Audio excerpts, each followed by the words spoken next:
신학. 분류를 아직 못하고 들었어요? 네? 그것도 분류를 못하고 들었냐고요? 나는 야 성경 강의나 이게 네. 기도하시고 시작하겠습니다. 하나님 감사합니다. 저를 인도하여 주셔서 감사합니다. 오늘 이 시간 하나님께서 인도하여 주시오며 하나님께서 가르쳐 주신 말씀으로 저희들 무장하게 해 주시옵소서. 이 모든 말씀 주 예수 이름으로 간절히 기도드립니다. 네, 저희들 이번 시간에는 이제 구약개론의 마지막 시간을 가지고요. 이제 역사서를 이제 새롭게 시작할 예정입니다. 구약개론은 이제 모세오경에 초점을 맞추었고요. 그 중에서 저희들 창세기, 출애굽기, 레위기, 민수기, 신명기 중에서 창세기와 이제 출애굽기에 포커스를 맞추었습니다. 그다음에 레위기, 민수기, 신명기는 성서신학에서 성막에 대해서는 성서신학에서 좀 더 깊숙한 내용을 다룰 예정입니다. 성막이 아주 은혜스러운 내용이기 때문에 그 성막에 대해서 같이 성서신학 시간에 같이 보시면 될 것 같습니다.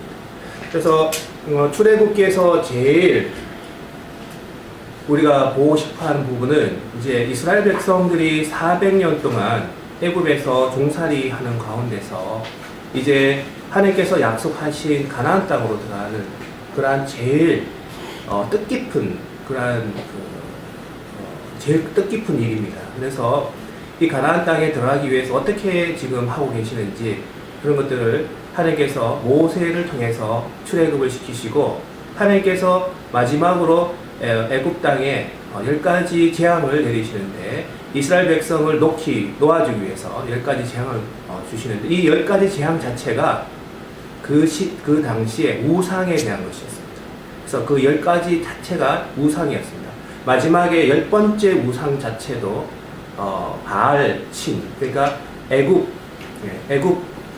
애굽의 왕이죠. 바로왕, 바로왕입니다. 바로왕, 바알이 아니라 바로왕입니다.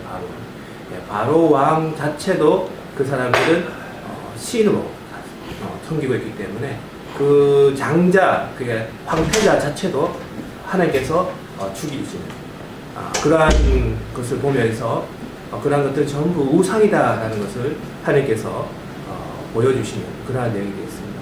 그래서 첫 번째 재앙은 나일강이 피로 물드는 재앙입니다. 그래서 애굽 사람이 풍요의 상징인 나일강에 제사를 지내는 그러한 애굽 사람을 볼 수 있습니다.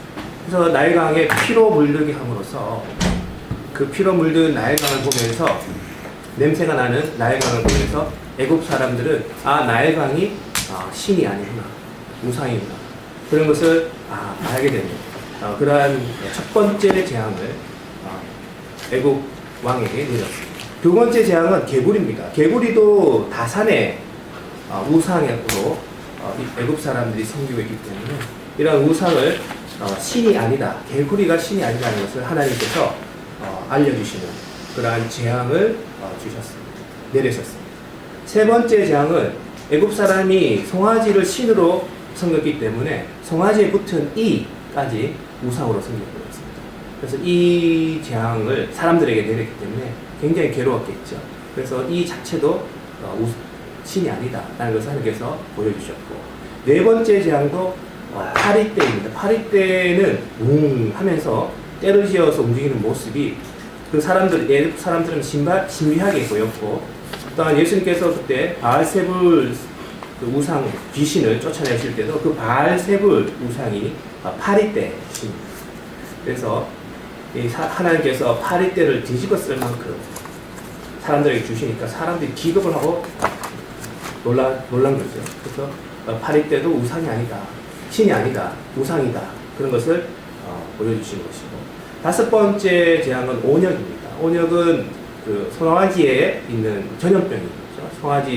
그래서 송아지 자체도 신이 아님을 보여주시기 위해서 온역을 내렸고, 송아지 전염병이죠. 온역이라는 것은. 그 다음에 힌두교는 지금도 소가 지나가면 그 차가 할 만큼 소를 우상화시키고 있습니다. 신으로 섬기고 아직까지 신으로 섬기고 있습니다. 여섯 번째는 독종이죠. 발진티푸스 피부병이죠. 이 블레셋 사람들 있죠. 네. 블레셋 사람들이 이 발진 디토스, 이 독점을 신기하게 우상으로 신으로 섬기겠습니다. 그것도 재앙으로 내리셨고, 7번째는 우박입니다. 우박도 농사가 잘 되어서 이제 수확을 기대하고 있는데 골프공만한 우박이 내려오면 전부 다 농사가 다 망치해지죠.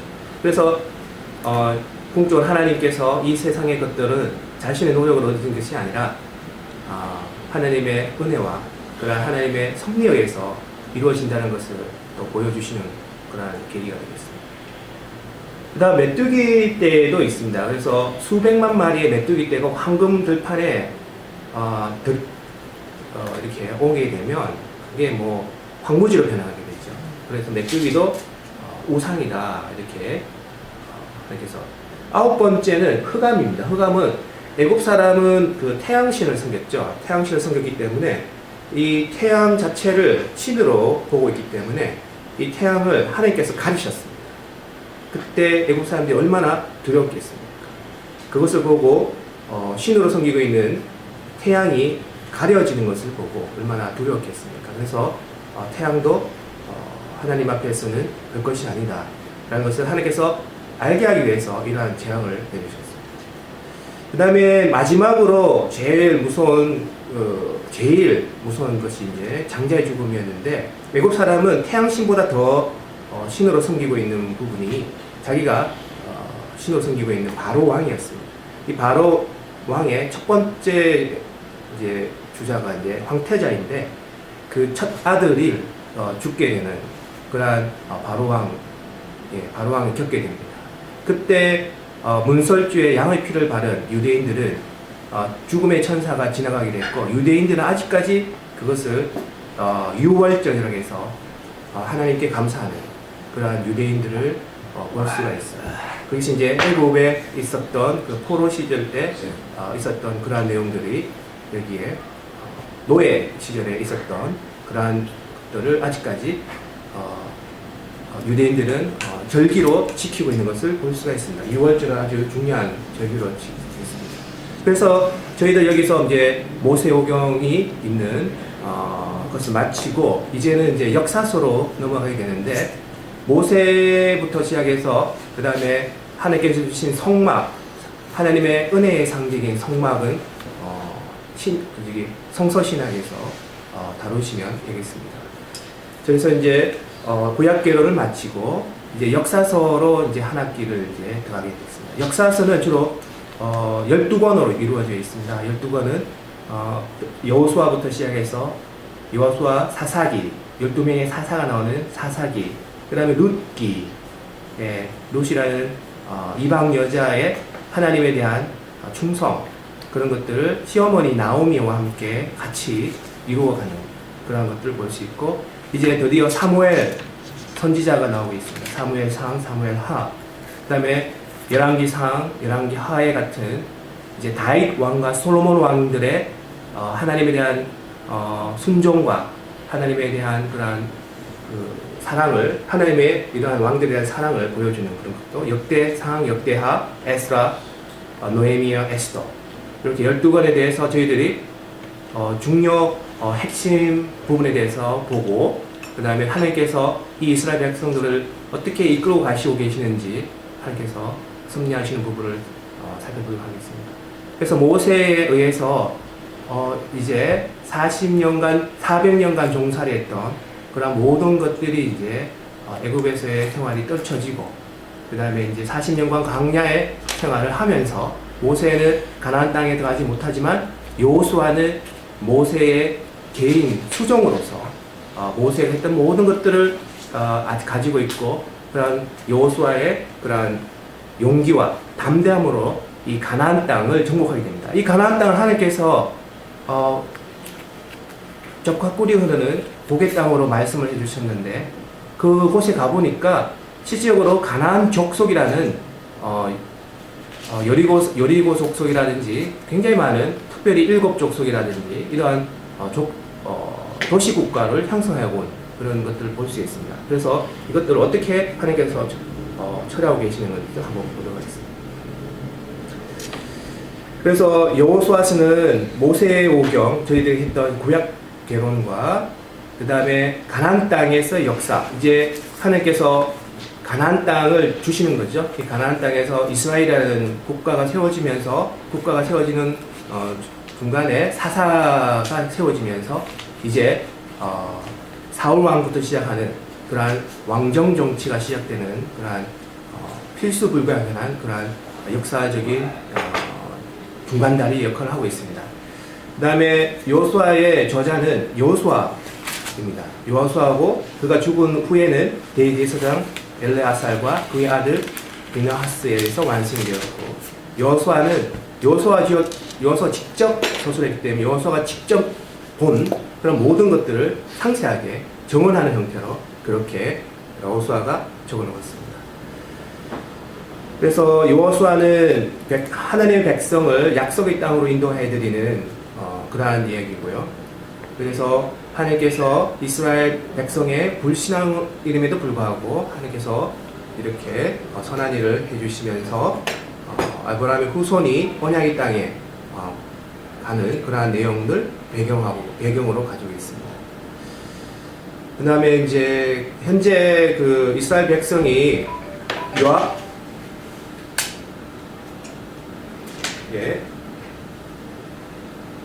이제 모세가 죽고 이제 여호수아가 군대 장관이 되는 그런 상황이고요.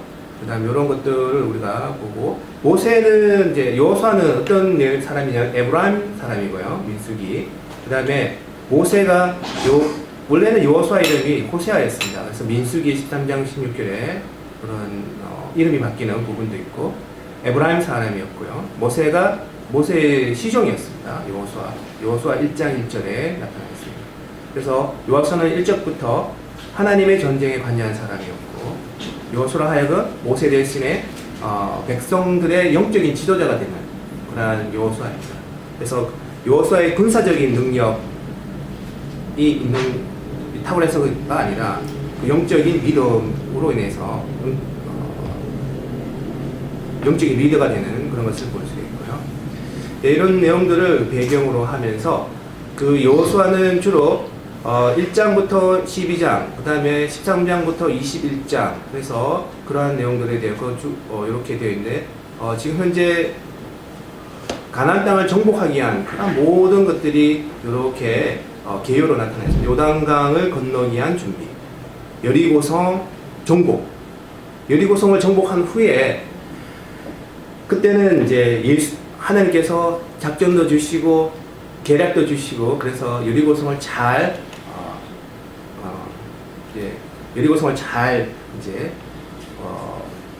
쟁취를 했는데, 그 이후에 아이성에서는 여호수아가 이제 하나님께 기도하지 않고 막바로 아이성을 침공했다가 그 백성 30명의 백성이, 이스라엘 백성이 그 자리에서 죽는 그러한 것을 보고 여호수아가 또 막바로 하나님께 무릎을 꿇고 또 하나님께 회개하면서 두 번째 기회를 주셔서 아이성을 쟁취하는 그런 여호수아를 또 볼 수가 있습니다. 그래서 그런 것들을 보면서 여리고성이나 아이성은 이제 요단강에서 중부 쪽에 있는 그러한 지역으로서 가장 전략적인 요충지입니다. 가나안 땅을 정복하기 위해서 중간부터 들어가서 남부와 북부로 이렇게 쟁취하는 그러한 것을 여호수아에서 볼 수 있습니다. 그 다음에 이제 땅을 다 차지한 후에 이제 땅을 12지파에 이렇게 분배하는 그러한 내용들도 여기 같이 들어가 있습니다. 그 다음에 이제 궁극적으로는 여호수아가 하나님의 사명을 다 감당하고, 이제 여호수아도 이제 고별사를 하는, 죽음을 맞이하는 그러한 것으로 여호수아가 마치 영적인 리더도 이렇게 어떠한 하나님의 사명을 다 감당하고 하나님의 곁으로 가는 그러한 모습을 보면서 이 세상에서 우리가 해야 할 일들을 하나님께서 주어진 시간 안에 다 이루어 줄 수 있도록 우리가 기도하는 것은 참 큰 복인 것으로 지금 생각되고 있습니다. 하나님께서 여호수아 1장 8절입니다. 다 같이 한번 여호수아의 1장 8절은 우리가 여호수아가 담대하고 강하게 되는 그러한 하나님의 말씀을 주십니다. 이것은 모세와 아브라함, 그 다음에 야곱, 그 다음에 이삭에 주신 하나님의 그러한 말씀, 축복의 말씀보다 더 강력하고 더 용기를 가지게 하는 그러한 말씀이 됩니다. 왜냐하면 이 여호수아는 이 말씀을 가지고서 진짜 이스라엘 민족이 살 땅을 차지하는 실전 전투를, 실전 전쟁을 하는 그런 여호수아, 영적인 리더자입니다. 그래서 하나님께서 굉장히 담대하신 말씀을 몇 번씩이나 강하고 담대하라는 말씀을 여호수아에게 주십니다. 그래서 여호수아는 이 말씀을 듣고 여리고성과 아이성을 침략해서 쟁취하는 그러한 여호수아를 볼 수가 있습니다. 그래서 1장 8절의 말씀이 가장 여호수아가 담대해지는 그런 말씀이겠습니다. 그래서 같이 한번 읽어보도록 하겠습니다. 1장 8절 말씀입니다. 이 율법책을 내 입에서 떠나지 말라 하며 주야로 그것을 묵상하여 그 안에 기록된 대로 다 지켜 행하라. 그리하면 내 길이 평탄하게 될 것이며 내가 형통하리라. 하나님께서 여호수아에게 영적 지도자로서의 제대로 위치에 서게 하려면 하나님께서 주신 하나님의 말씀을 평상시에 그대로 묵상하면서 하나님의 말씀에 대해서 거룩한 삶을 살도록 여호수아에게 영적인 리더자로서의 그러한 책임을 하나님께서 먼저 1장 8절에 주고 계십니다. 구별된 삶을 살아라는 하나님의 말씀을 여호수아에게 먼저 주십니다. 그 다음에 1장 9절 말씀입니다. 같이 한번 읽어보도록 하겠습니다. 내가 네게 명령한 것이 아니냐. 강하고 담대하라. 두려워하지 말며 놀라지 말라. 내가 어디로 가든지 네 하나님 여호와가 너와 함께 하시니라. 네. 그래서 여호수아는 이 말씀을 붙들고 있습니다. 하나님께서 항상 함께 계실 것이며 하나님께서 여호수아에게 강하고 담대하라는 그러한 말씀을 첫 번째 말씀으로 지금 주고 계십니다. 그래서 이러한 말씀이 아브라함과 이삭, 야곱에 대한 그런 말씀보다 아주 더 강하게 여호수아에게 전달되고, 이러한 것은 실제 가나안 족속과의 전쟁. 가나안 족속은 하나님의 보시기에는 그 땅에는 주인이 있긴 있습니다. 가나안 족속들이 있습니다. 그 족속들은 하나님께 예배드리지 않는 그러한 족속들이었고, 이제 이스라엘 민족은 하나님께서 원하시는 영적 장자의 나라, 그러한 나라가 이제 세워질 곳입니다. 그래서 궁극적으로 보면 가나안 땅의 진짜 주인은 이스라엘 백성으로 보시면 되겠고, 지금 현재 살고 있는 가나안 족속들은 하나님 보시기에는 가짜 주인이라고 지금 볼 수가 있습니다.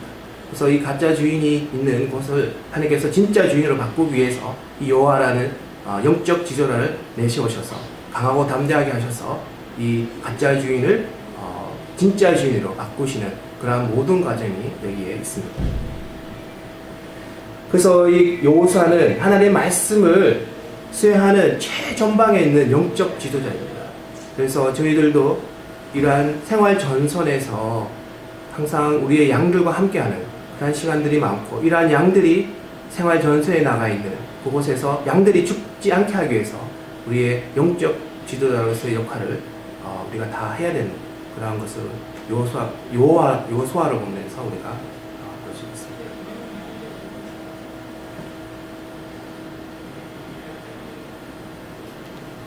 자, 그러면 여호수아는 그런 영적 지도자로서의 역할도 하면서 하나님께로부터는 위로의 말씀과 언약의 말씀을 이스라엘 백성에게 주면서 이스라엘 백성들이 희망을 가지도록 하는 그런 여호수아도 볼 수가 있습니다.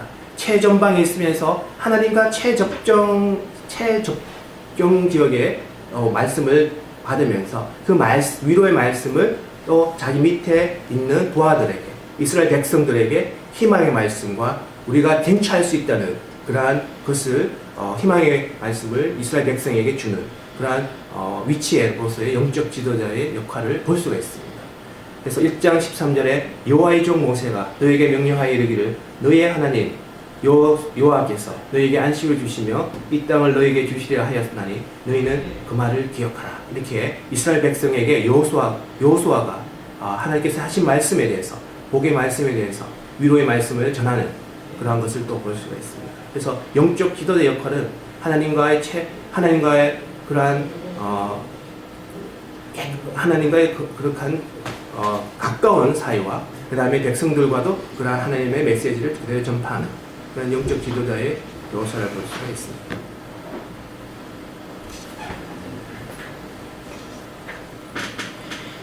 그 다음에 16절 말씀을 같이 한번 읽어보도록 하겠습니다. 여기 있습니다. 그들이 여호수아에게 대답하여 이르되 당신이 우리에게 명령하신 것은 우리가 명령할 것이요 당신이 우리를 보내시는 곳에는 우리가 가리라. 여호수아가 요단강을 건널 때 그 요단강을 건너는 제사장을 통해서 건너게 하였고 그 요단강을 건너는 이스라엘 백성들은 하나님께서 여호수아에게 그러한 권위를 주셨던 것을 인정하게 됩니다. 그래서 영적인 지도자인 여호수아의 말에 그 백성들이 그 백성의 장수들이 모두 순종하고 있는 것을 우리가 볼 수가 있습니다. 그래서 영적인 지도자의 역할이 아주 중요하며 그러한 하나님과의 구별된 삶을 통해서 백성들을 이끌어갈 때 백성들이 스스로 그런 영적 지도자의 권위를 부여하는 그런 것을 볼 수 있으며 여호수아는 그것을 하나님께 영광을 돌리는 그러므로서 여호수아가 영적 지도로서 제대로 서는 그런 것을 볼 수가 있습니다. 이러한 것들을 가나안 땅에는 지금 가짜 주인이 살고 있습니다. 가나안 땅에 지금 가짜 주인이 살고 있는데 그러한 이 가나안 땅을 하나님께 영광 돌리지 않는 하나님께 제단을 쌓지 않는 하나님께 제사를 드리지 않는 하나님께 예배를 드리지 않는 그러한 가나안 땅의 족속들은 하나님께서 어떻게 말씀하셨습니까? 모든 족속을 철하고 말씀하셨습니다. 왜 그렇습니까? 가나안 땅에 있는 것들은 하나님께 부정한 것들이며 하나님을 배반하는 자들의 그러한 행동과 그러한 습관들은 이스라엘 백성들이 영적인 장자의 나라의 자리에 서기 위해서는 고결하며 성결한 자리에 가야 되는데 그러한 행동 하나가 굉장히 큰 습관 하나가 굉장히 큰 영향을 끼칠 수 있습니다. 눈으로 보는 가나안 땅에서는 간단하게 습관적으로 하지만 그 습관 하나가 이스라엘 백성 고결하고 성결한 이스라엘 백성들에게는 큰 영향을 미칠 수가 있습니다. 그래서 모든 것을 제하라고 하나님께서 말씀하셨습니다. 근데 여호수아는 그것을 따릅니다. 근데 그 가나안 땅에 하나님의 권위를 인정하며 하나님께 모든 것을 바치려고 하는 그러한 족속이 있을 때 우리는 여호수아는 어떻게 했는지 볼 필요가 있습니다. 그래서 우리가 라합이라는 사람을 통해서 이 라합이 궁극적으로는 하나님을 인정하며 하나님에 대해서 하나님께서 하셨던 모든 일들에 대해서 긍정하며 인정하며 하나님을 찬양하는 그런 라합을 여호수아가 권위를 가진 여호수아가 살려주는 그러한 것을 우리가 볼 수가 있습니다. 그런 것을 다시 한번 보도록 하겠습니다. 2장 9절 말씀에 라합이 말하고 있습니다. 말하되 여호와께서 이 땅을 너에게 주신 줄을 내가 아노라. 같이 보도록 하시죠. 우리가 너희를 심히 두려워하고 이 땅 주민들이 다 너희 앞에서 간담이 농나니 이렇게 말씀합니다. 지금 여리고 성이나 요단강을 건널 때 라합이 그러한 것들을 초자연 현상에 대해서 하나님을 인정하고 있는 그런 것들을 볼 수 있습니다. 이 라합은 가나안 족속의 일원입니다. 초보세할 중에 한 일원입니다.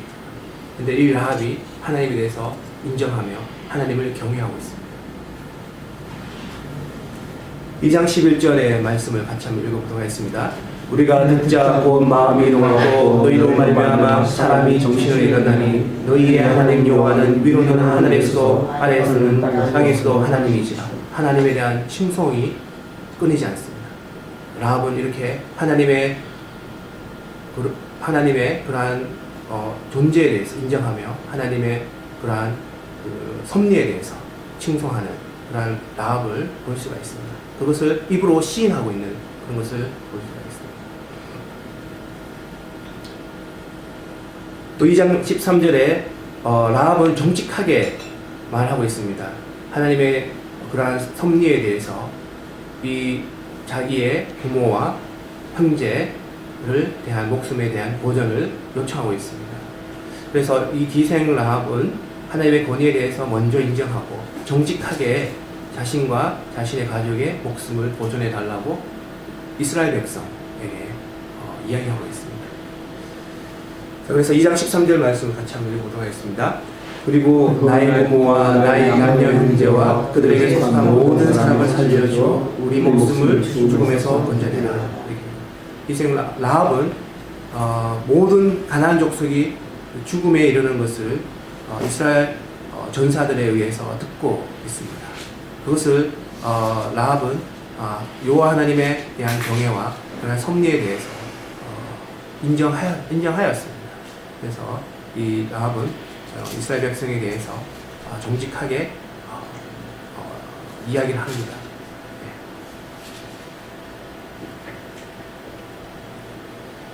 그래서 이제 여호수아에게 이르되 진실로 여호와께서 그 온 땅을 우리 손에 주셨으므로 그 땅의 모든 주민이 우리 앞에서 간담이 높도이다 하더라.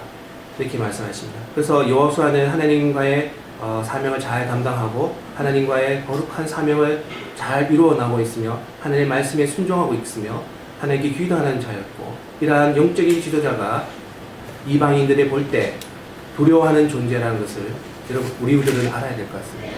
우리가 영적인 지도자의 역할을 하면 이방인들은 가나안 족속들은 두려움에 떨고 있는 것을 우리가 볼 수가 있습니다. 그래서 우리의 모습을 통해서 하나님의 권세가 보여지는 그러한 놀라운 일들이 벌어지고 있음을 우리는 볼 수가 있습니다.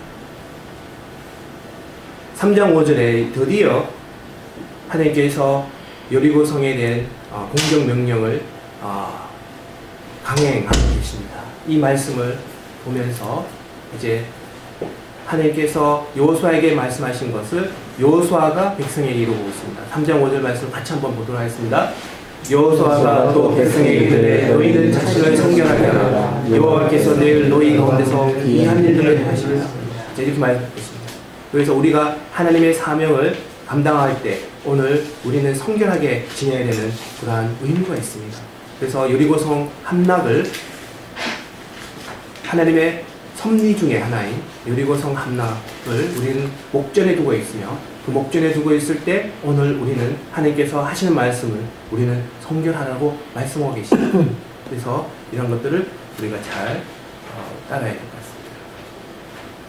이제 여리고성의 함락을 여호와가 하나님께 기도하면서 여리고성 함락에 대해서 작전 명령을 하나님께서 받았습니다. 어떻게 전략을 하나님께서 받았고 그 전략은 어떤 것인지 우리는 잘 알고 있습니다.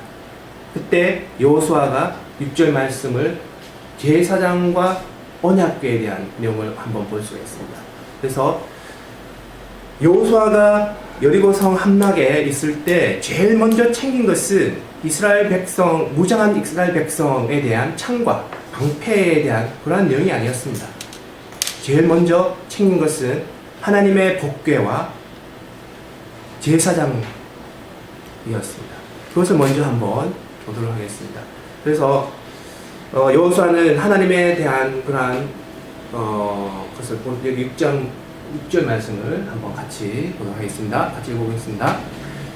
여호수아가 또 제사장들을 말하되 언약궤를 메고 백성에 앞서 들어가며 또 언약궤를 메고 백성에 앞서 나아가니라. 그래서 제사장들이 언약궤를 백성들 앞에 먼저 나가고 있습니다. 그 제사장의 위치를 우리는 알 수가 있습니다. 그 제사장이라는 하나님께 제사를 지내는 그러한 레위 족속이죠. 그 레위 족속은 영적 전쟁에서 백성들의 앞에 서 있어야 된다는 그러한 것을 볼 수 있습니다. 백성들이 제사장을 보면서 제사장의 늠름함을 보며 제사장의 하나님에 따르는 그러한 모습을 보면서 백성들이 영적 전쟁에서 승리할 수 있도록 제사장들이 제일 먼저 앞장서 나가 있어야 된다는 것을 이 여호수아에서 우리는 볼 수가 있습니다. 우리가 이러한 모습을 보면서 우리의 양들이 우리의 모습을 보며 우리가 본보기로서 빛의 역할에 대한 그런 역할을 이 여호수아는 우리의 제사장들에게 이야기하는 것을 볼 수가 있습니다. 그 다음에 또 제사장의 돌봄을 한번 보도록 하겠습니다. 10절 말씀을 같이 읽어보도록 하겠습니다.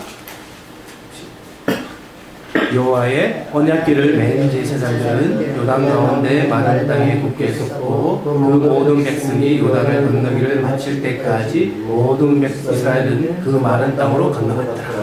자, 이런 제사장의 역할을 볼 수가 있습니다.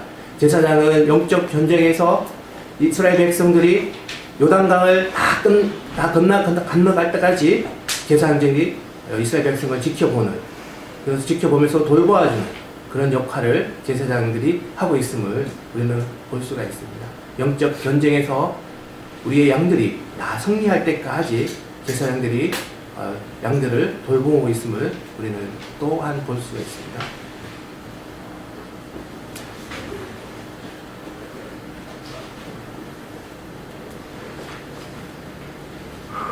네. 여기까지 혹시 질문이 있으십니까?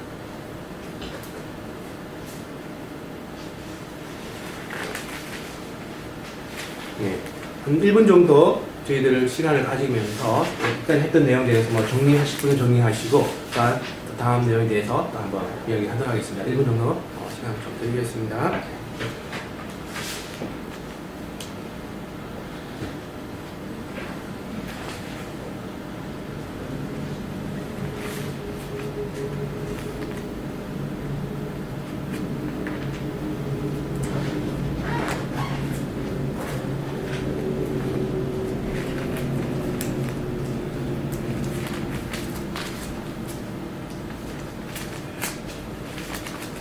그래서 이제 요단강을 건너게 되는 이스라엘 백성들은 이 요단강의 첫 번째 발을 딛는 제사장의 명령을 내린 여호수아의 말에 순종하며 여호수아의 건의에 순종하며 여호수아를 통해서 보는 하나님의 그러한 섭리에 대해서 두려워하는 이스라엘 민족을 볼 수가 있습니다. 이렇게 해서 저희들이 영적인 리더로서의 역할은 영적인 리더를 통해서 오는 하나님에 대한 그런 섭리를 이스라엘 백성들에게 그대로 보여주면서 그러한 성결한 모습을 이스라엘 백성들에게 보여주는, 그러면서 하나님의 섭리가 이루어지는 그런 것들을 이런 여호수아에게 볼 수가 있습니다. 질문합니다. 네. 그 6월절이 우리나라 절기로 치면 어느 정도 되는지 그거 좀 궁금하고요. 그때 그 장자의 죽음할 때 문설주에 양의 피를 묻힌 게, 시기적으로 우리는 동지 때 되면 그 팥죽을 끓여 먹고 팥죽을 갖다가 문 앞에 갖다가 이 문설주에 바르고 어릴 때 보면 그런 게 있었잖아요. 그게 이거하고 관련이 좀 있을까 싶어요. 그래서 우리가 봤을 때 6월절은 저 절기로 우리가 좀 찾아보면 있을 것 같습니다. 어느 절기인지 그것을 좀 살펴봐야 될 것 같고요. 궁극적으로 짝퉁이라는 것은 굉장히 고가의 진품이 있을 때 짝퉁이 생긴다고 봅니다. 그러니까 어떠한 진리라는 것은 우리의 하나님에 대한 진리, 그 진리에 대해서 다른 사람들이 그 진리에 대해서 모방을 하는 그런 것들이 많이 있다고 봅니다. 그래서 제가 보았을 때 문설주의 양의 피를 바르는 것은 진리, 그 진리를 모방하는 것은 짝퉁이라고 보시면 되겠습니다. 진리가 아닙니다. 그게 혹시 그러한 문설주 양의 피를 갖다가 바르는 그때 그게 풍습으로 돼서 내려온 것이 우리나라에도 결국은 하나님의 후손들이니까 그렇게 내려온 것이 아니겠냐 이런 생각이 문득 들었어요. 네, 진리는 하나밖에 없습니다. 오로지 진리는 하나밖에 없습니다. 두 개가 아니고 하나님 한 분만 영광 받으시며 찬양 받으실 분이시고, 우리의 민족에 대해서 하나님께서 이스라엘 백성처럼 영적인 지도자의 자리에 오시게끔 했던 그러한 기록은 없습니다. 그렇지만 이스라엘 민족을 통해서, 아브라함을 통해서 여러 민족이 구원을 받게 되는, 그래서 우리나라의 민족들도 구원을 받게 되는 그러한 진리로부터 우리는 구원을 받았습니다.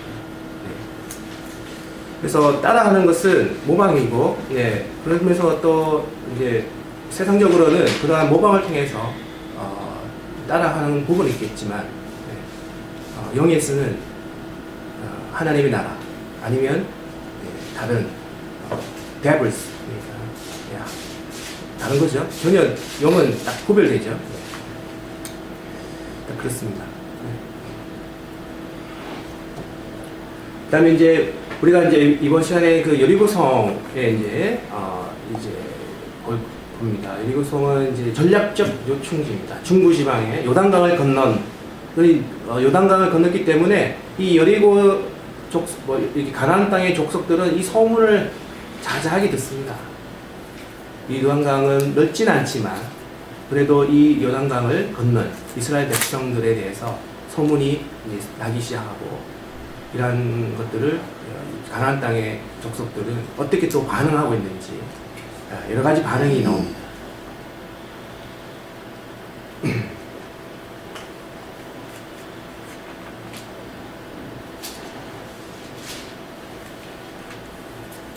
궁극적으로는 여기 5장 1절 그걸 한번 보도록 하겠습니다. 5장 1절 한번 보도록 하겠습니다. 같이. 요단 서쪽에 아모리 사람의 모든 왕들과 해변에 가나안 사람의 모든 왕들이 여호와께서 요단물을 이스라엘 자손들 앞에서 말리시고 우리를 건너게 하셨음을 듣고 마음이 녹았고 이스라엘 자손들 때문에 정신을 잃었다. 대부분의 가나안 족속들은 정신을 잃을 정도로 하나님의 섭리에 대해서 두려움에 떨고 있습니다. 가나안 족속들은 이제 죽을 운명에 처해 있음을 알고 있습니다.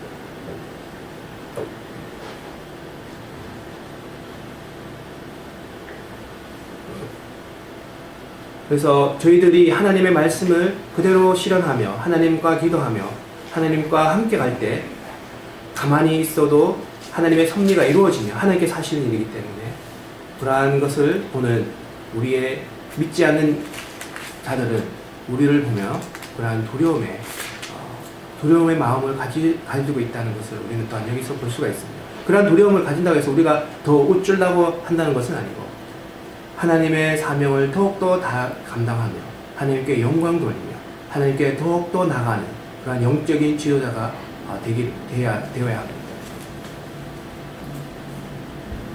5장 6절에 이스라엘 자손인 여호와의 음성을 청종하지 아니하므로 여호와께서 그들에게 대하여 맹세하사 그들의 조상들에게 맹세하여 우리에게 주시라고 하신 땅 젖과 꿀이 흐르는 땅을 그들이 보지 못하게 하리라 하시매 애굽에서 나온 족속 곧 군사들이 다 멸절할 때까지 40년 동안을 광야에서 헤매었더니 하나님 말씀에 이런 것들을 여호수아가 이스라엘 백성에 대해서 다시 한번 리마인드를 시켜주는 그런 것을 볼 수 있습니다.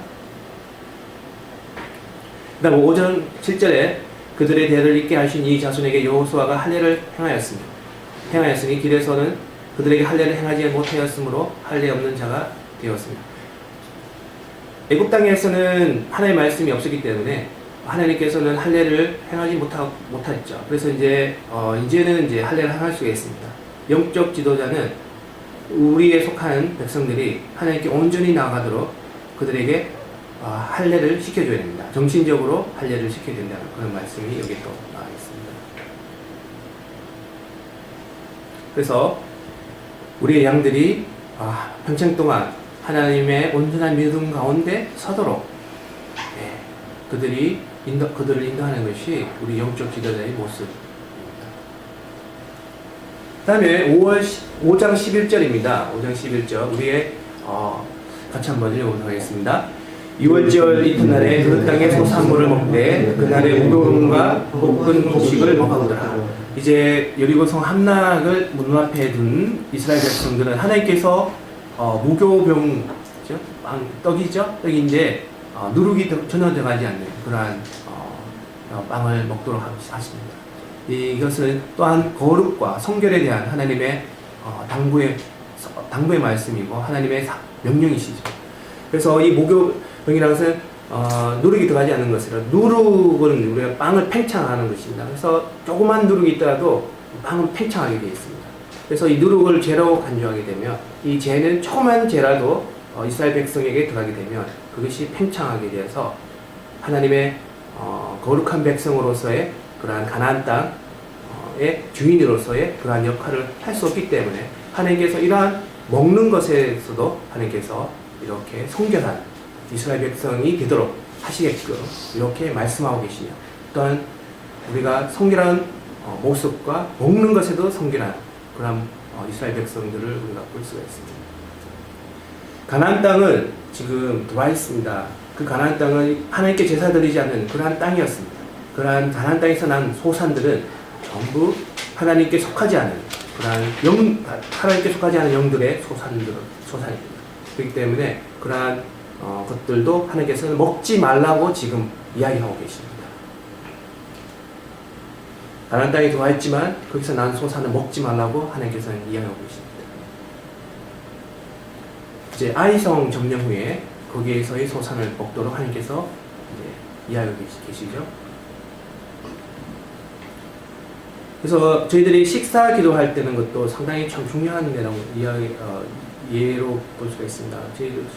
저도 이제 그런 것들을 이제 보면 이 예수님 믿는 자들에 의해서 만든 그런 음식은 우리가 먹어도 되겠지만 대부분 예수님을 믿지 않는 그러한 자들에 의해서 만든 음식을 우리가 먹게 된다는 것은 그 사람이 어떠한 손길을 가졌으며 그 사람이 어떠한 다른 신을 믿는 그런 사람에 의해서 만들어진 음식이라면 우리의 몸에 들어갔을 때 그것은 상당히 우리 몸 곳곳에 들어가지 않겠습니까? 그런 것들을 봤을 때 우리는 식사 전에 하나님께 기도함으로써 이 식사에 담긴 그러한 모든 잘못된 것들을 하나님께서 바로 잡아주신다는 것을 믿고 그것을 섭취할 때 그 영양소가 우리 온몸에 퍼지며 그래서 우리는 더욱더 성결하게 될 수 있도록 하는 것이 상당히 참 중요한 것으로 생각이 됩니다. 하나님께서 누룩이 들어가지 않는 그러한 떡을 먹으라고 지금 말씀하고 계시는 그런 맥락에서 우리는 같이 한번 볼 수가 있겠습니다.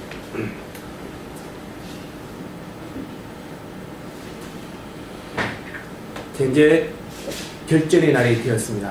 이제 400년 동안 그 모세에 의해서 출애굽을 하고 이제 모세가 가나안 땅에 들어가지 못한 그런 상황에서 여호수아가 영적인 지도자로서 가나안 땅을 이제 첫 관문인 여리고 성을 합당하는 그 시점에 이제 하나님께서 임재하시는 그러한 모습을 볼 수가 있습니다. 5장 13절 말씀에 같이 읽어보도록 하겠습니다. 여호수아가 여리고에 가까이 있을 때 눈을 들어본즉 한 사람이 칼을 베어 손을 들고 나서 있는지라. 여호수아가 나아가서 그에게 이르되 너는 우리를 위하였냐 우리의 적들을 위하였냐 하니 그가 이르되 아니다 나는 여호와의 군대 대장으로 지금 왔느니라 하는지라. 여호수아가 얼굴을 향게 되고 엎드려 절하고 그에게 이르되 내 주여 종에게 무슨 말씀을 하려 하시나이까. 하나님께서 임재하였습니다. 굉장히 중요한 시기에 여호수아는 심적 부담감이 엄청나게 큰 상황에 있을 거라고 생각합니다. 모세가 하나님께 십계명을 받으면서 그 여호수아가 그 당시에 모세를 옆에서 지켜보아야 그 모세가 그토록 바라보았던 가나안 땅에 들어가지 못하는 것을 여호수아는 바라보고 있는 상황에서 여호수아가 영적 지도자로서의 역할을 이 백성들을 이끌고 있는 상황에서 이제 첫 전투인 여리고성 전투에서 여호수아는 굉장히 많은 심적 부담을 느끼고 있는 상황에서 이제 여호와의 군대 장관으로서 우리 예수님께서 여호수아를 위로하는 그러한 장면을 여기서 볼 수가 있겠습니다. 그래서 여호수아는 땅에 엎드려서 예를 갖추고 있는 모습을 볼 수가 있습니다. 그래서 성육신 하기 전에 예수님께서 여호수아에게 나타나는 것을 보시고 있습니다. 여리고성에 예수님께서 나타나신 것입니다. 여리고성에 하나님께서 임재하신 것입니다. 여호수아가 한 것이 아닙니다. 하나님께서의 섭리입니다. 하나님께서 임재하셨으면 여리고성은 이제 이스라엘 백성의 것입니다. 이것은 여호수아도 그러한 마음의 심적 부담감을 굉장히 느끼고 있으면서 또 하나님께 출곧 기도했다는 그러한 모습을 우리는 또 볼 수가 있습니다. 마음의 부담감을 떨쳐버리기 위해서 하나님께 기도했던 그런 여호수아를 볼 수가 있습니다. 하나님을 붙잡고 있는 여호수아를 볼 수가 있습니다. 예수님께서 나타나셨던 것도 그러한 기도의 응답으로 우리는 해석을 할 수가 있습니다. 얼마나 하나님께 처절하게 이 백성의 앞날에 대해서, 이 백성의 앞길에 대해서 하나님께서 약속하셨지만 이제 결전의 날에 다가옴으로써 인간적으로 두려움과 심히 떨리는 그러한 상황에 있습니다. 그래서 여호수아는 기도했고, 이러한 기도의 응답으로서 하나님께서 여리고성에 임재하셨고, 예수님께서 하나님의 군대 장관으로 서 계시는 것을 우리는 볼 수가 있습니다. 이렇게 기도했던 여호수아가 이제 여리고성의 함락을 목전에 두고 여리고성을 함락하고, 이제 두 번째 전투인 아이성에서는 하나님께 기도하지 않고 막바로 사람들의, 자신의 장군들의 말을 듣고 이제 여리고성이 함락되었으니까 우리가 아이성은 쉽다 이렇게 생각하면서 전투를 벌였고, 그 전투에 나간 모든 이스라엘 백성이 죽임을 당합니다. 그때 여호수아는 다시 한번 하나님께 무릎 꿇는, 그러면서 또 회개하는 영적인 지도자로서의 몫을 보면서 하나님께서는 두 번의 기회를 아이성에게 줍니다. 두 번째, 하나님께서는 응답하셔서 그 아이성을, 이제 전략적 욕심진 아이성을 쟁취하는 그런 여호수아를 볼 수가 있습니다. 그래서 이렇게 중부지방을, 허리 지방을, 가나안 땅의 허리를 이렇게 쟁취하는, 그래서 남쪽과 북쪽을 이제 이스라엘 국가로 만드는, 이스라엘 영토로 만드는 그런 여호수아, 담대한 여호수아를 볼 수가 있습니다.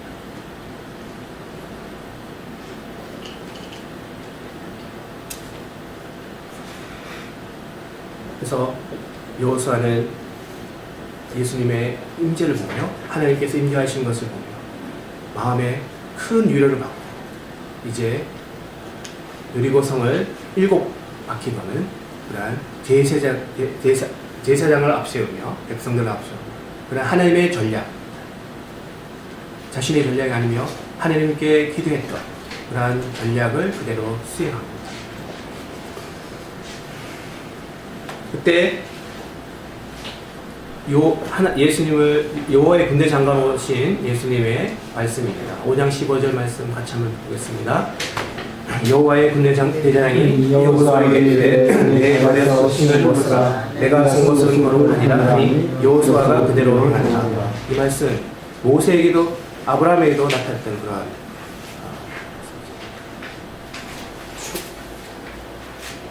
그래서 우리가 영적 지도자로서의 역할을 하고 있지만 하나님의 거룩한 자리에서는 신을 벗어야 됩니다.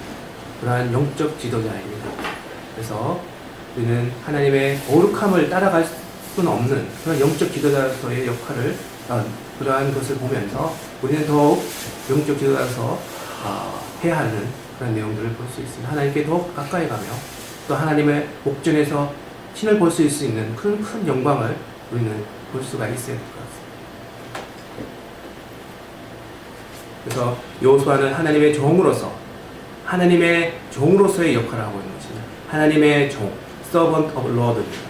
하나님의 종은 용광된 자리며, 그러한 종의 자리에서 하나님의 시키신 일을 그대로 이스라엘 백성에게 전파하며, 이렇게 이스라엘 백성에 대한 그러한 이스라엘 백성을 성결한 장소로 이렇게 옮겨주는 그런 지도자로서의 역할을 하고 있습니다.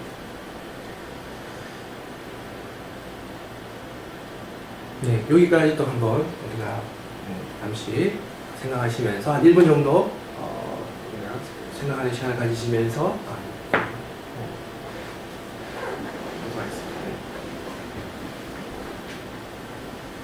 질문해 주시면 질문해 주세요.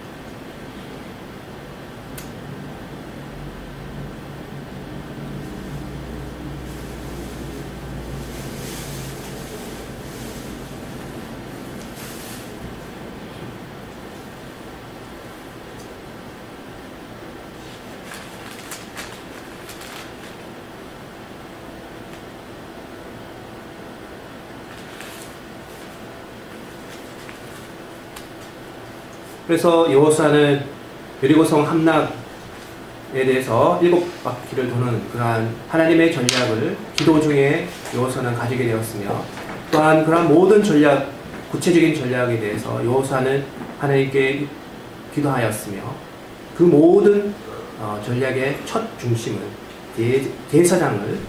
제사장과 여호와의 법궤를 제일 앞장서게 하는 그런 여호수아를 볼 수가 있습니다. 군대 앞에 제일 앞장서게 하는 서는 자가, 이스라엘 백성 앞에 제일 앞장서는 자가 제사장과 하나님의 법궤라는 것을 우리는 여기서 딱 볼 수가 있습니다. 그래서 여호수아가 제일 먼저 친 것은 이스라엘 백성의 군사 무기가 아닌 것을 우리는 여기서 볼 수 있습니다. 그래서 이러한 것들은 실제 우리의 실제 우리 생활 터전에서의 영적 생활, 영적 전쟁에서 항상 앞서서 나가야 할 부분들은 하나님의 법궤, 하나님의 말씀에 대해서 우리가 먼저 앞서 있어야 된다는 것을 우리가 볼 수 있죠. 좋습니다. 그 다음에 6장 9절의 말씀이 있습니다. 그 무장한 자들은 나팔 부는 제사장 앞에서 행진하며 푸구는 궤뒤를 따르고 제사장들은 나팔을 불며 행진한다. 그래서 백성들 앞에 있는 제사장들은 항상 트럼펫이나 나팔을 불고 앞장서고 있습니다. 그래서 이스라엘 백성들이 그 나팔 소리를 듣고 따라가도록 그렇게 되어 있습니다. 제사장의 역할들은 이러한 것입니다. 항상 이스라엘 백성들이 들을 수 있도록 하나님의 말씀에 대해서 무장되어 있으며 하나님의 말씀에 대해서 전파하는 그러한 제사장의 의무를 볼 수가 있습니다. 항상 이스라엘 백성들이 들을 수 있도록 하나님의 말씀을 시도 때도 없이 이스라엘 백성들이 들을 수 있도록 그렇게 전파하는 것이 제사장의 의무인 것을 여기서 또한 볼 수가 있습니다. 또한 6장 12절에 여호수아가 아침에 일찍이 일어나니 제사장이 여호와의 궤를 메고 이렇게 또 나와 있습니다. 그 다음에 제사장 7은 나팔 7을 잡고 여호와의 궤 앞에서 계속 행진하며 나팔을 불고, 무장한 자들은 그 앞에 행진하며 후군은 여호와의 궤뒤를 따르고 제사장들은 나팔을 불며 행진한다. 이렇게 되어 있습니다.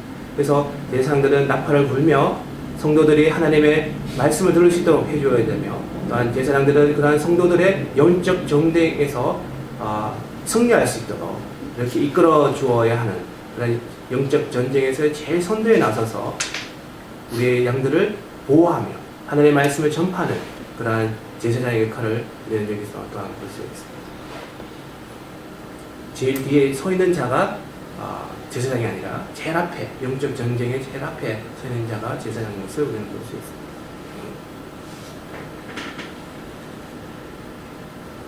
자, 그 다음 6장 20절 말씀입니다. 이제 드디어 여리고성이 무너집니다. 그토록 가나안 땅에 입성을 하기 위한 첫 관문이 이제 하나님의 말씀에 의해서, 하나님의 영적으로 무장된 그런 이스라엘 백성들에 의해서 이제 무너지는 한 기적을 우리는 여기서 볼 수 있습니다. 6장 20절 말씀 같이 읽어보도록 하겠습니다. 이에 백성은 외치고 제사장들은 나팔을 불매 백성이 나팔 소리를 들을 때 크게 소리질러 외치니 성벽이 무너져 내린지라 백성이 각기 앞으로 나아 그 성에 들어가서 그 성을 점령하고. 여리고성은 함락되었습니다. 진짜 주인이 아닌 하나님께 예배드리지 않은 그러한 믿지 않는 자들이 무너지게 되었습니다. 이러한 모든 부분들이 하나님께서 예비하셨고 하나님께서 준비하셨고 하나님의 백성을 따르는 하나님 영적인 지도자가 있었고, 제사장이 앞장서며 제사장이 항상 나팔 소리를 불며 하나님의 말씀을 선포하는 그러한 가운데 백성들이 승리하는 그런 것을 볼 수가 있습니다. 백성들이 크게 소리를 지르는 그러한 것을 우리는 볼 수 있습니다. 하나님께 찬양하는 그러한 모습을 볼 수가 있습니다. 백성들이 영적 전쟁에서 승리하여 하나님께 찬양하도록 하는 의무가 제사장에게 있습니다. 영적 리더들에게 있습니다. 이렇게 하나님께 기도하면서 하나님께 승리하는 그러한 우리의 백성들이 더욱더 많이 생기고 그 성을 점령하는 그러한 경험을 하던 그런 백성들이 많아지도록 하는 것이 영적 리더의 역할이며 제사장의 역할로 나타나고 있습니다. 백성이 하나님을 외치고 영적 전쟁에서 승리를 경험하도록 하는 자가 영적 기도자의 역할입니다. 영적 전쟁에서 이겼다는 그런 하나님에 대한 찬양을 직접 할 수 있도록 하는 것이 영적 기도자의 역할입니다.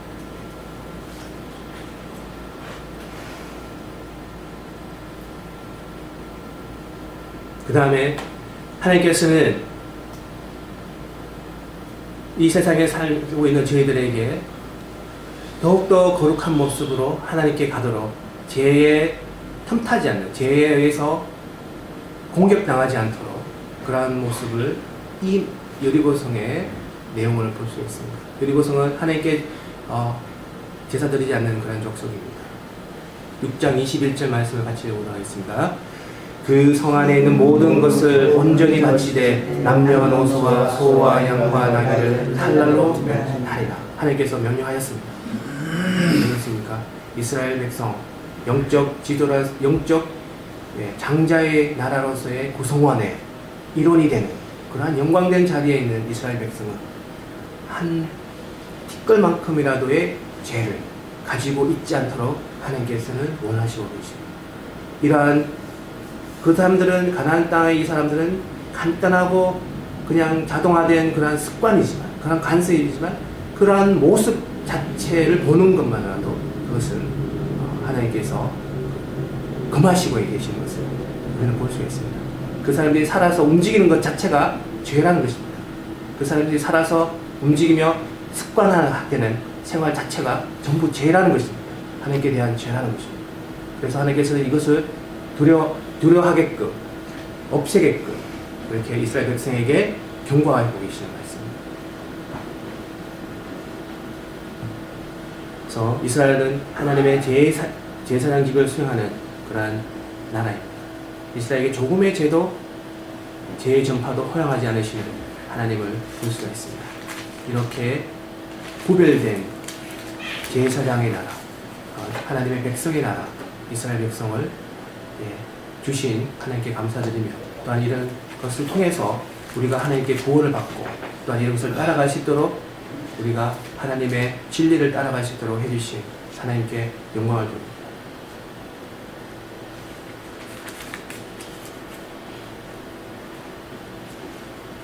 자, 6장 26절 말씀을 한번 보도록 하겠습니다. 여호수아가 그때 맹세하게 하여 이르되 누구든지 일어나서 이 여리고성을 건축하는 자는 여호와 앞에서 저주를 받을 것이다. 그 기초를 할 때에 그의 마다를 이룰 것이요 그 문을 세울 때는 그의 망명을 해줄 것이니라 하리라. 여리고성에 재건은 없습니다. 이것은 여호수아가 선포하고 있습니다. 이러한 저주의 선포를 여호수아가 하고 있습니다. 이러한 선포는 하나님께서 인정하신 영적 지도자인 여호수아가 할 수 있습니다. 우리가 하나님께 인정받을 때에 하나님 백성들에게 복을 내릴 수 있으며 백성들의 바른 길로 인도할 수 있는 그러한 자가 될 수 있음을 우리는 볼 수 있습니다. 그래서 우리가 영적 기도에서 역할이 하나님께서 주신 그러한 사명도 크며 따라가야 할 일도 많으며 거룩함을 입어야 하며 구별된 백성이어야 하며 그럼으로써 또한 권위 이스라엘 백성에게 블레싱과 복과 저주를 내릴 수 있는 그러한 위치에 있다는 것을 우리는 볼 수 있습니다. 오직 여호수아만 이러한 내용을 할 수 있습니다.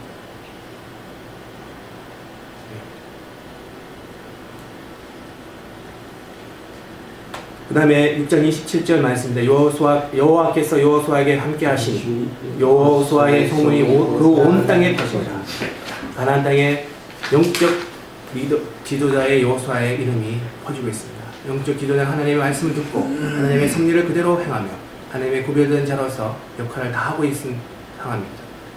그렇게 하면 그의 소문이 믿지 않는 자들에게 퍼지고 있는 것을 우리는 알 수가 있습니다. 여호수아가 직접 홍보 활동을 하지 않고 있습니다.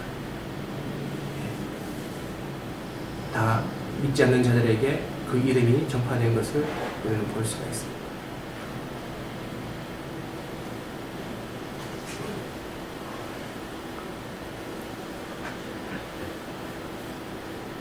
예, 그 다음에 이제 여리고성에서 이스라엘 백성이 큰 승리를 가집니다. 하나님께서 이때까지 가나안 땅에 이제 입성을 하게 되는 첫 관문을 통과했습니다. 그래서 이스라엘 백성들은 하나님을 찬양하며 그렇게 하고 있습니다. 근데 전리품이 있겠죠. 여리고성은 어떤 금과 은이 있는 그런 성입니다. 족속입니다. 하나님께서는 이스라엘 백성들이 흠없기를 원하시며 그러한 것에 대해서 하나라도 또한 시험을 하고 있습니다. 이스라엘 백성 하나가 하나님의 거룩한 백성이 되기를 원하시기 때문에 하나님께서는 또한 시험을 내리셔서 그 모든 것, 그에 있는 어떠한 것이라도 취하지 말도록 하고 계십니다.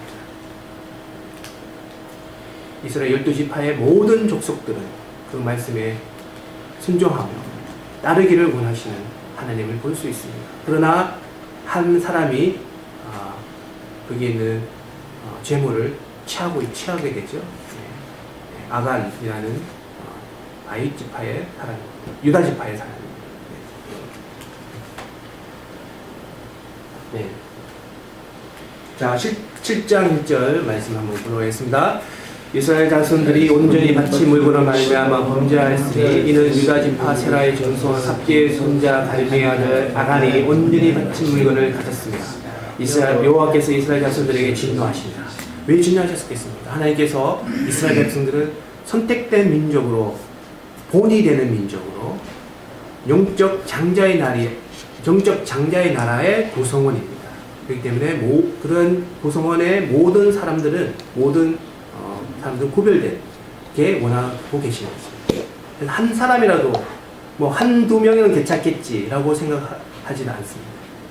모든 이스라엘 백성들이 하나님께 순종하는 그런 것을 하나님께서 원하시고 계셨습니다. 그래서 한두 개는 괜찮겠지. 그래서 그렇게 생각하는 괜찮긴 하지만 영적 제사장 나라의 일원이 되는 사람들에게는 하나님께서는 전혀 그렇게 허락하지 않으셨습니다.